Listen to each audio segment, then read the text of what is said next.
নমস্কার বন্ধুরা, দুপুরের শুভেচ্ছা জানিয়ে আজ শুরু করছি আমার দুপুরের মেনু। গরম ভাত, নিম শুক্তো যেটা আমার মায়ের কাছ থেকে শেখা, আর হচ্ছে আমশোল। এই আমশোল নিয়ে দুটো মজার ঘটনা আছে, একটা আজকে আপনাদের সাথে আমি শেয়ার করছি। এই আমশোলটা আমি প্রথম খাই আমার মামার বাড়িতে, খেয়ে খুব ভালো লেগেছিল।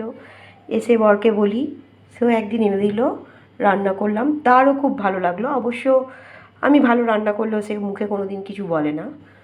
একসময় ওর এক বন্ধু এসেছিল, জয়ন্তদা।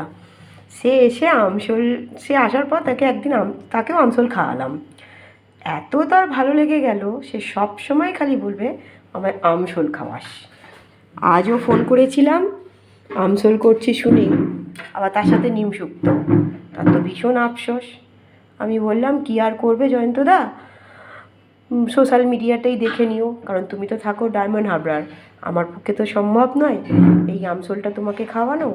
যেদিন তুমি আসবে সেদিন তোমাকে খাওয়াবো। টাটা বন্ধুরা।